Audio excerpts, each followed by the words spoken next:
धर्म के मार्ग पर चलने के लिए क्या शाकाहारी होना आवश्यक है, या धर्म के मार्ग पर चलने के लिए पाप रहित व्यक्ति होना आवश्यक है, या धर्म के मार्ग पर चलने के लिए धार्मिक होना आवश्यक है?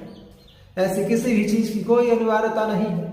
शुद्ध धर्म को धारण करने के लिए आपको शाकाहारी होने की आवश्यकता नहीं, आपको धार्मिक होने की आवश्यकता नहीं, आपको पाप रहित होने की आवश्यकता नहीं। यदि कोई कहता है कि किसी ने जीवन में कोई पाप ही नहीं किया तो वो झूठ बोल रहा है।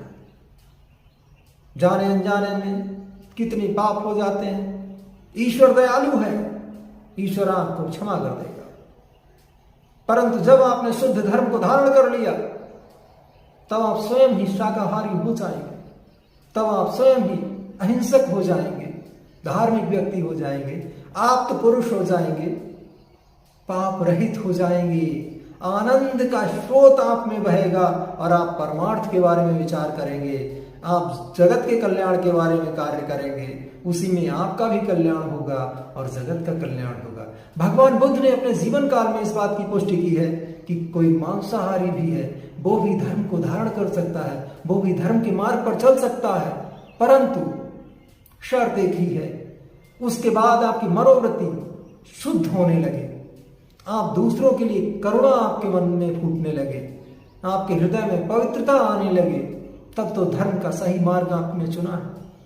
जब सही मार्ग चुन लोगे तो स्वयं ही पाप कर्म दूर होते जाएंगे। जब सही मार्ग आप चुन लेंगे तो शाकाहारी बन जाएंगे और अहिंसक हो जाएंगे, सबकी रक्षा करने लगेंगे।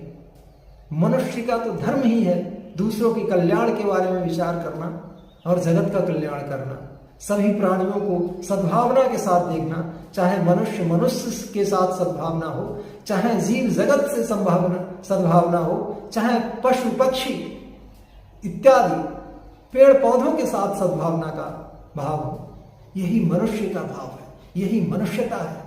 इससे आपका कल्याण हो जाएगा, जगत का कल्याण होगा उससे। ओम